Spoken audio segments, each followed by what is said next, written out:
Okay, so for today's episode, I actually brought up this idea to Ibrahim that I really want to talk about artists in general that are unhappy working in the industry, right? And specifically working in the commercial industry, like doing it for brands, working for corporations, all of that. Not even making filmmakers, maybe filmmakers shooting short films, not those, but like filmmakers shooting video commercials for brands and all that stuff, right?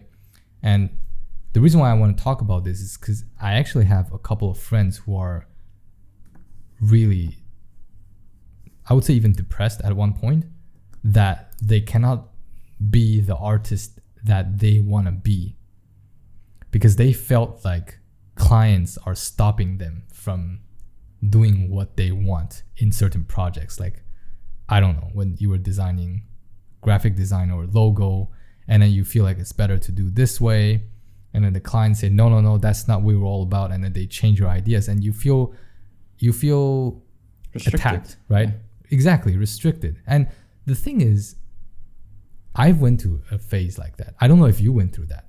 I definitely had, yeah. When you were freelancing, yeah. Have you ever had clients that? Yeah, I had clients that basically, like, I would make something and be like, screw all that. Just want that, And you're like, how the fuck? This is way worse than what you want. Like, what you want is way worse than what I made. But they're like, no, this is what we want. So just have to give them that, I came to a conclusion. All right. So it's kind of might be a bit controversial, but I don't think I've ever told you this, but let's see if you agree with me. All right. Mm-hmm. I feel like you're not a 100% true artist, like Picasso artist, if you're working in the commercial industry on the first place. Don't even assume that. I feel like maybe 0.01% of the creative people working in the industry are like, they're able to stay like a real artist, basically meaning that they can still do whatever they want and client cannot tell them a single thing, and they can stay true to themselves. Those are, I would say, like 100% true artists. But as for us, we're like creative people. I say we're creative people, but we're not artists. We're not like 100% artists, maybe like half, because like I told you previously, that our job working with these clients is that we need to help them succeed in their business. We're also doing business. We're not just doing art. We're using our creativity as an artist to help business achieve their success, right? So it's like we're using our creativity, but we're not doing pure art. Pure art, I feel like, is, like I told you, is an exploration. There's not necessarily an end goal. You never know most of the time when is your art done. It's like you just keep adding things or you remove things and you don't know when it's done. And you don't necessarily have a specific goal for that. It's just you do whatever you feel like music, dancing, all of these kind of stuff, right? Even photography. But when the client tells you that, okay, we need to get more clients, we need to let people know about our product, you're using your skill as a creative to help them achieve that. So I would say that people should just give up the idea that they're 100% an artist as long as they're working in the industry. What do you think about that? I think that's a very interesting take, man, and I agree with it. I think to some extent, because I feel like, okay, so I mean, that's for sure. As a, when you're in business, when you're trying to do client work, you're basically trying to help them. You're trying to help them solve a problem in their business, right? Whether that is through your skills, like you said, right? Mm-hmm. But I think at the same time, like the skills that you have, right? And what you do, it still can be called art, right? Because it's like, if you're working on a commercial, right? There's this question of like, okay, like, can you be an artist, if you're doing commercials, right? Because eventually you're trying to, there are boundaries, there are limitations, there are rule books, in what you are doing essentially, right? And in art, like what we know is, and like you said, it's an exploration. We don't know what the end product is going to be, right? And there are no rule books, there are no boundaries, there are no limitations. You can do whatever you want, and the process is more random and explorative, right? And so it's like, how can we call commercials a work of art when in reality we're just creating work that checks off the client's list, right? Or work that is that has full of boundaries and full of limitations and guidelines and rules, and eventually it has to serve a purpose for them. I think this is a complex thing to define, but I think that it largely depends on the client, right? Because this is the anchorage point. This is the person that kind of decides decides for you what to do and gives you permissions in a sense, right? And eventually it depends on the person that you're making quote unquote art for, right? So for instance, let's say you're making a food video, right, for a client, right? And they just want a mundane, ordinary video with no sense of exploration, with nothing new, with the generic music, everything that is you've seen before. That's what they want, and you're like, okay, like how can I be artistic in that? How can I, if I'm just making something that has already been done a million times, and that's what they want, Okay, in that case, maybe I would agree with you, and I would say, okay, you're trying to solve a visual problem for the client, or perhaps a business problem to bring them attraction to their product. But at the same time, I think that there are filmmakers that have made commercials, that have made things, and even designers, motion graphics designers, animators who have made things in the creative industry that we could call art, and they served a certain purpose, and they served some sort of a goal for the client, right? Sometimes I would watch commercials, and you probably do, and I would be like, okay, like that's art, this is so artistic, and it still served the purpose for the client, and the client loved it. And so I really think it depends on the client and the person that you're making art for, and they kind of get to determine that, and yeah, this is my take on it basically. My point of saying that it's not 100% art is not to discredit or to to make people feel bad about themselves. Is actually the reverse of it. Is I don't want people to be unhappy, because whenever you're stuck with the idea of, oh, like I need to be like 100% true to myself, I need to be an artist, then you will face all of these obstacles of client trying to change your stuff, right? But you have to work with the clients. That's the point of working in industry, right? So my point is not saying that, oh, whatever people are doing is not art. Like whatever you want to say, anything can be art. Honestly, anything can be art. Like the water bottle I'm drinking right now can be an art. Yeah, because it's very subjective, like you said. We can see a commercial and we say it's art, even if it's for a commercial purpose or business purpose. It still can be art, yes. But I just want certain people, especially in Taiwan, a lot of these artists, they really hung up to this title that I'm a true artist, so nobody can change me. That's my point. I want people to let go of it, so they can realize that if you're working in this business, you will face these kind of things, unless you don't want to make a lot of money, right? Unless you don't want to make a lot, they can live like a poor. Not all artists has to be poor, obviously, but if you want to do exactly what you want, then there is a risk that you don't make a lot of money, but you can do exactly what you want as an artist, as a true artist, which actually brings up to one of the episodes that we did before. Yeah. That I said, if you become a YouTuber or like a someone on social media, and you do exactly what you want, and maybe you get a chance to attract a lot of audience that like your stuff, and if you get views, then you get money, while still doing exactly what you want. And obviously you have to ignore all of the comments from the audience so they don't change what you want to do. But to me, that's one way. Or other industry that you mentioned earlier, I think you mentioned some of it. But like, for example, fashion industry or like the food industry, I feel like there's a lot of creativity going on also there. Like these catwalk, you know, from these high-end fashion houses, these haute couture, they do, I guess they do whatever they want, you know, seeing how like crazy those kind of stuff in a good way. Yeah. But I guess those can be, might be like 100% from themselves without being controlled by the client. But definitely, like, my point is just that I don't want people to be unhappy, right? So when you were being like critiqued by your clients when you were freelancing, how did you feel? Did you feel like they don't understand you, or that they're destroying your artwork, or that they're going in the wrong direction for their business? What was going through your mind? Yeah, well, I definitely realized that they don't understand. They don't care about. They don't understand what I'm doing. You know, that's for sure. But also, it's like at a certain point you realize that, okay, this is more about them than about you.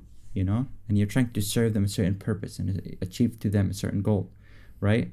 And that's what it's about, right? And so you let go of your preferences and your kind of inclinations of what you want to do, and you kind of focus on that. And that's what I realized lately, you know, and I'm still like kind of exploring that and trying to. So you took it personally. That's the thing, right? Yeah.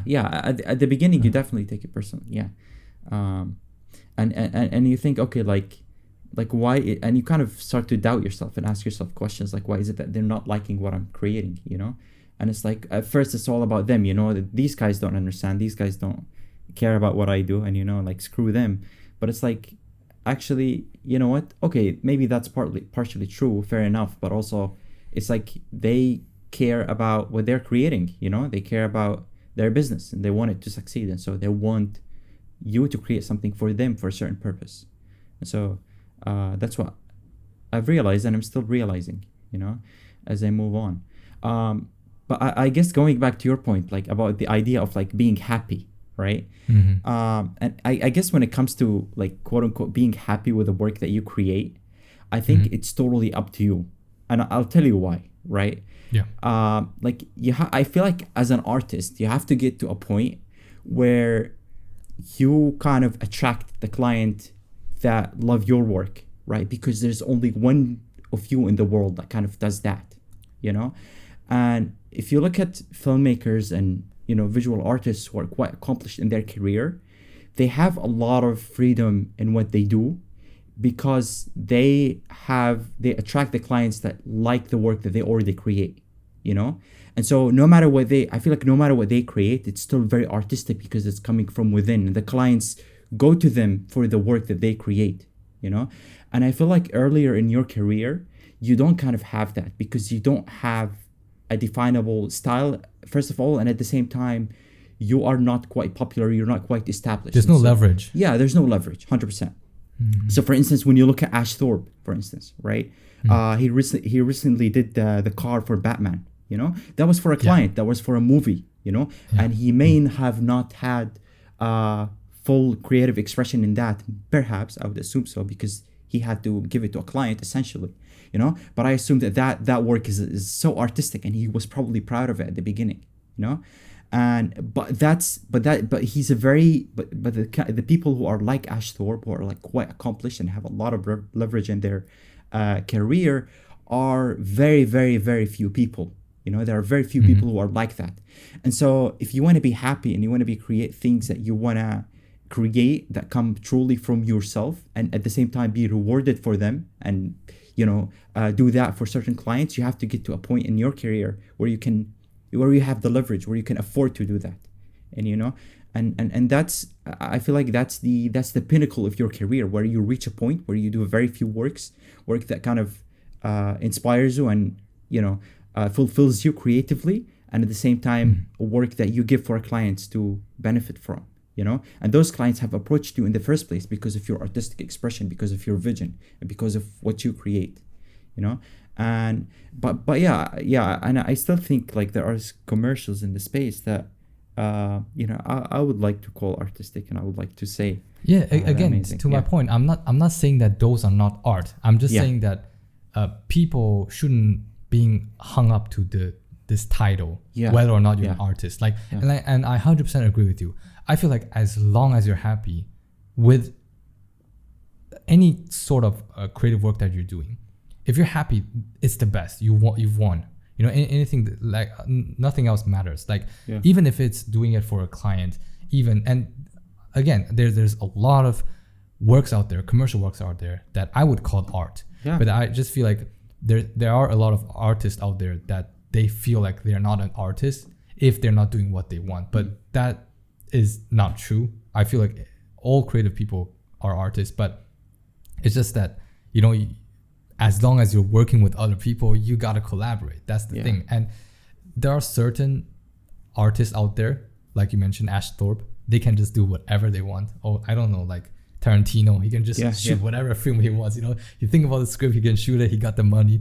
And like, obviously they're very talented, very lucky, very successful, all of that. But yeah, there are very few people who can achieve that. And like I myself kind of found my comfort zone, I would say, in terms of artwork. Is like I enjoy the entrepreneurship. I like business itself. That's why I'm comfortable being in this space. Like when I'm shooting video commercial for clients to solve their problem, I'm happy. I love to see business succeed because of my artwork's influence. So I personally think it's art. Obviously, like I said earlier, it might contradict with what I said earlier, but because I'm happy, so it doesn't matter whether or not people think I'm a true artist or not. I'm just happy doing what I want, what I'm doing. So I don't think it matters. Yeah, man, I agree. I think it's about self-awareness, right? You have to get to a point where you realize what you're creating. If you're creating a video for someone and you don't have a lot of leverage, you don't have a lot of, you know, they don't know who you are and they don't quite know that what you're doing artistically is what they want. And so you have to realize and understand that and kind of give them what they want, you know. But if you, like if you take another client and those people that client believes in you and they want what you create and they love that and they want you to express yourself, then that's the point where I would say like you can do what you want, you know. And you know, you have to understand what you're doing and what's the purpose of what you're creating, right? It's about awareness, I think. And like you said, if you eventually have to do something for a certain purpose, right? And so what you create has to be useful in a sense. But I also not necessarily though. Not necessarily. If it's art, it's not always useful. If it's that is true. Yeah. I mean, if people just admire it, if you call that useful, but sometimes art is just created for the sake of expression, right? Sometimes exactly because you want to make them, they don't kind of fill in a certain purpose. 100%, I agree. Do you have the clothing brand called Uniqlo in Qatar? Have you heard of it? You have Uniqlo? I have some Uniqlo clothes, yeah. Oh, that's crazy. It's a Japanese brand, right? I don't know if you know. And they have this thing called UT. Okay. Do you know the UT? No. So UT is like their basic t-shirt, but they always collab with certain artists and they print it on the t-shirt. I don't know if you've ever seen it in Qatar. I haven't. I think we do have Uniqlo in Qatar, but I haven't bought from it. I usually buy the stuff from outside sometimes. My brother usually buys me from Uniqlo. So you haven't been to their store? Yeah, I haven't. I have not been to their store. Okay, so they work with a lot of artists in all kinds of genre, like whatever genre you can think of. Sculpture, I don't know, like painting, whatever it is. And they put their artworks on the t-shirt. Okay. And those artists, they get paid for like copyright, whatever money they make. But I just find it so interesting because maybe that's sculpture, the guy who made the sculpture, he would never thought one day his sculpture would be printed on a t-shirt and he would make like a lot of money based on that. Yeah. But he's still doing what he likes, right? He just do the sculpture that he likes, he feel like doing it, and then you print it on a t-shirt and then you sell it. That's business. But at the same time, he's just doing he's what happy he wants with what he does. Yeah, exactly. And it depends on the person, but if you can make a lot of money from it, that's like I think that's awesome. Yeah. It's I totally, like, that's the pinnacle of what you do. you make what you love and you get paid for it, what you absolutely love, you know, and no matter what it is, and people will admire you for that and will buy that from you and will pay you for it. That's fucking awesome, man. And I also, like I said, that happens usually at the end of your career, when you have created leverage, when you have made a name, and when you're quite established in the career, in the creative industry. That's when people start approaching you. And there's very few people who can do that, you know. And you have to be unique in a sense for that to happen for you. You know, you have to have your own voice, you have to have your own vision, and there shouldn't be a lot of people who can create what you do, you know, because otherwise, why would they choose you? And the more that you can do that, the more you can specify and kind of become an expert in something, or have a certain voice and have a certain vision, the more that clients are going to approach you for that, I think. And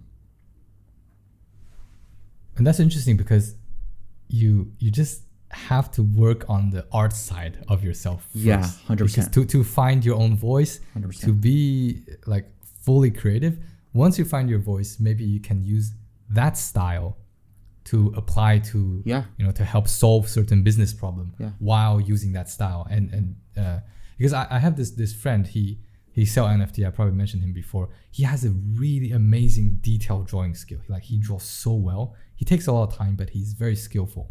And his style is like so unique that he can basically work with any brands. Like he worked with like Nike, Adidas, G-Shock, all kinds of high, like cool brands that everyone knows. And they just ask him to draw certain things using his style. So he's not limited, and like he's happy, because he whatever you give him, and if he can draw it, he's just happy with it. But at the same time, he can make a lot of money from it. I would say that he haven't thought about making money from those things. I would say came naturally, right? Yeah, I would say that luck really, I don't want to discredit for people's effort, but I feel like the time that your success comes is really luck, because you never know when the success come. You know, some people, they get successful very early on, some people get very late. That is luck, but doesn't mean that they didn't work hard for it. Yeah. So you just gotta be patient. Yeah. To be honest, I don't like to call it luck. I like to call it circumstances. The right time, the right moment, and the right people saw your work and they decided they want to do that, you know? And these circumstances are outside of you. They're greater than you. You cannot control. What you can control is hard work. I watched this episode the other day about this guy who has a channel called Veritasium. I don't know his name, but I think he's quite, he makes these like scientific mini docs about scientific things. And I mean, you've probably watched them, I would assume. Have you? I don't have I have to see the video to know that. Yeah. But basically he talks about this idea in life that there are two factors that contribute to your success. There's circumstances, there's hard work, right? And he says that the majority of the times, right, what contributes your success are actually circumstances. It's you being born at the right moment, at the right time, doing the right thing and following the right path for you to become successful. And that's what people call quote unquote luck, right? And this is the objective reality. This is what actually happens, right? Because if you think about it, you know, you're a filmmaker now. You were born in a certain family, in the middle, maybe, you know, in a certain family that gave you opportunities, that gave you money. But if you were born in a different circumstance, you might have not been able to do that, what you're doing right now, you know. But he says you're not supposed to believe that. You're supposed to believe that your hard work is what makes you successful. Your hard work is what that has created the person who you are today. Because it doesn't help to think that way. It doesn't help to think that their circumstances are the things that shaped who you are, you know? And so it's a very interesting dichotomy between what reality is and what you're supposed to believe. And I agree with that. I think that you're supposed to believe that your hard work and your hustle and your, you know, your merit is what made you become the person who you are. But in reality, it's actually circumstances. You were born to a certain family that have given you opportunities, and to a certain time frame that filmmaking has existed, you know, and you know, in a certain place that has given you these opportunities. And so it's not quite you in a sense, right? And it goes back to this artist of like being able to be born at a time where NFTs are a thing, you know, and you can make money doing NFTs. So that's why I think also we're lucky to be born in this era and at this time. To have had these opportunities, to be doing what we do, you know. I think I'm so lucky to be doing what I do, man. Because imagine, bro, there are people that live in the mountain. They have to fucking climb the mountain and fucking dig rocks and carry them and sell them for very little amount of money, Yeah. and be making very little money and a living from that. And so Yeah. I think we're lucky. And so I attribute that to my circumstances, but at the same time I realize that there's nothing I can do but put in the work to be where I am, you know. The thing is, you cannot quantify luck. That's why there's no point. I totally agree with you. There's no point of saying how lucky a person is, because you cannot quantify luck. You cannot know how much he's lucky. And plus, there's no point of measuring that. There's no point of saying one is lucky or not. Even if maybe 99% of his success came from luck, there's still no point of doing it, because you cannot wait for luck. You don't know when is luck coming. You don't know if it's ever gonna come. So the only thing that you can control, so the only thing you can control is to your hard work. To work hard. Yeah. But the thing is, people who've succeeded, they don't wanna think that their success is because of luck. And the people who failed, they want to believe that they failed because they're unlucky. You know, the people who failed, they don't want to think that they didn't work hard enough. And the people who succeed, they don't want to. I feel like that's the thing with luck. You can never. It's unstable. You cannot use it. People just use it to comfort themselves. Yeah, there's a term in psychology for that. I don't know what it's called. It's called something bias, I think, where whenever we fail, we attribute to that to sources outside of ourselves, and whenever we succeed, we attribute to that to ourselves, and it's kind of survival mentality. It's in psychology. I don't know the term for that though, but yeah, that's something that humans do usually. Well, I believe it's true. True, because it's like, I don't know, like TikTokers, for example, if they were being born 1,000 years ago, they would not have. Like, obviously they'll probably do something else, but since they're born in this time when there's TikTok, then they just blow up. So obviously, like there a lot of them came from luck, but at the end of the day, the only thing that we can do is hard work and try our best, right? Definitely, dude, 100%.